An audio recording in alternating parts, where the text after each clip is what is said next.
Hello viewers, the nature and agriculture চ্যানেলে আপনাকে স্বাগতম।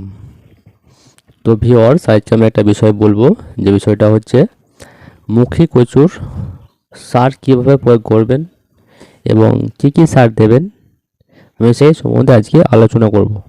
তো চলুন শুরু করা যাক। কচুর পিল তৈরির সময় সার প্রয়োগ আজকের আলোচনার বিষয়। মুখী কচুর পিল তৈরির সময় কোন কোন সার কত মাত্রায় প্রয়োগ করতে হবে ভালো ফলন পাওয়ার জন্য। কচু তো আমরা সবাই কম বেশি চাষ করে থাকি, কিন্তু সবাই ফলন কিন্তু একই রকম হয় না, কারণ ফলন প্রতি কাঠায় 7 থেকে 8 মণ হয়, কারোর বা 2.5 থেকে 3 মণ হয়ে থাকে। এমনটা হওয়ার কারণ কি? এমনটা হওয়ার কারণ হলো পিল তৈরির সময় পর্যাপ্ত পরিমাণ সার প্রয়োগ না করা।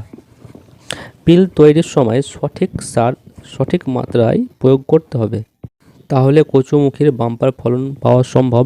এখন হলো গাছের পর্যাপ্ত বৃদ্ধি, আর এই সময় যদি পর্যাপ্ত পরিমাণ সার প্রয়োগ না করেন, পরবর্তীতে হাজারো সার দিলে গাছ তেমন বানানো সম্ভব নয় বা আশানুরূপ মুখী কিন্তু পাওয়া যায় না। একটি গুরুত্বপূর্ণ হলো, অনেকেই কচুমুখির পিল তৈরি খুব আগে করে ফেলেন বা ছোট চারা অবস্থায় পিল তৈরি করে ফেলেন। এটা কোনোভাবেই করা যাবে না। এবার আমি বলবো কচুমুখির ভালো ফলনের জন্য পিল তৈরির সময় কোন কোন সার কত মাত্রায় প্রয়োগ করবেন। কচুর পিল তৈরির সময় সার প্রয়োগ প্রতি কাঠায় 7 থেকে 8 মণ ফলন পাওয়ার জন্য প্রতি শতাংশ জমিতে ইউরিয়া সার দেবেন 500 থেকে 700 গ্রাম প্রতি কাঠায়। খোল অথবা টিএসপি 1 কেজি হারে দেবেন এবং ডিএপি সার দেবেন 1 কেজি হারে। জিসপাম দিতে পারেন 500 থেকে 700 গ্রাম। এমওপি সার বা পটাশ সার যদি শেষ পর্যাপ্ত পরিমাণ দিয়ে থাকেন, তাহলে 1 কেজি হারে দিতে পারেন। এবং সিঙ্গেল সালফেট 500 গ্রাম। দানাদার কীটনাশক 1 কেজি নিতে হবে, যেমন কার্বোফিউরন। টিএসপির পরিবর্তে অবশ্যই সরষের খোল দেওয়ার চেষ্টা করবেন, কিন্তু বেশি কাজ করে বা ভালো রেজাল্ট পাওয়া যায়, বিশেষ করে কচুর ক্ষেত্রে, কেননা সরষের খোল টিএসপির পরিবর্তে কাজ করবে এবং এটা জৈব কেমিক্যাল নেই, সেহেতু এটা মুখী কচুর ফলন বৃদ্ধি করতে সাহায্য করে এবং মাটির ঝুরঝুরে করে, মাটির উর্বরা শক্তি বৃদ্ধি করে। সরষের খোল অবশ্যই গুঁড়ো করে নেবেন, তাহলে সুবিধা হবে। এবার বলি সার প্রয়োগ ও পিল তৈরির নিয়ম। সরিষার খোল ও ইউরিয়াকে অন্য কোনো সারের সাথে মেশাবেন না, উপরই প্রয়োগ করবেন আলাদাভাবে।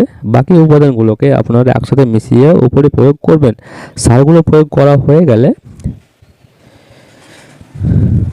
আপনারা পিল তৈরি করবেন, তবে খেয়াল রাখবেন যাতে কোনো ছোট গাছ মাটির নিচে চাপা পড়ে না যায়। অবশ্যই পিলটা চওড়া ও উঁচু করতে হবে, তাহলে পরবর্তীতে কিন্তু কান মুখ বা মুখী থেকে গাছ বেরোনোর সম্ভাবনাটা কম থাকে এবং ফলনটা একটু বেশি হবে। এখানে আরেকটি কথা বলবো, যারা পিল তৈরি করে ফেলেছেন কিন্তু এসব সারগুলো পর্যাপ্ত পরিমাণ প্রয়োগ করেননি, তারা কি করবেন? আপনারা অবশ্যই পিল তৈরি করার পরেও প্রয়োগ করতে পারবেন, কোনো সমস্যা হবে না, তবে পিল তৈরি করার আগে প্রয়োগ করলে একটু ভালো কাজ হয়। তো ভিউয়ার্স, আমার শেষ কথা হচ্ছে, আপনারা এই সব সারগুলো এই মাত্রায় প্রয়োগ করতে পারেন, অথবা গাছের বয়স, গাছের আকার আকৃতি বুঝে এই সারগুলো কম বেশি করে প্রয়োগ করতে পারেন। পিল তৈরি হয়ে গেলে আপনারা অবশ্যই পিলের মধ্যে হালকা সেচ দিয়ে দেবেন। সেচ দেওয়ার 3 থেকে 4 দিন পর আরেকবার, 1 সপ্তাহে 2 বা 3টে আপনারা সেচ দেবেন, তাহলে সারগুলো মাটিতে বা গাছে ধরতে খুব সুবিধা হবে। কচুর ফলন পরিপূর্ণ পাওয়ার জন্য পিল তৈরির পর থেকে 20 দিন থেকে বিশেষ সার বা অনুখাদ্য প্রয়োগ করতে হয়। এই নিয়ে কচু আলোচনা পর্ব শেষ করলাম।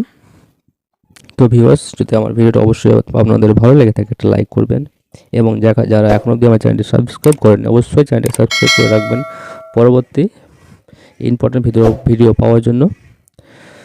তো চলুন, শুভ দিন, ধন্যবাদ।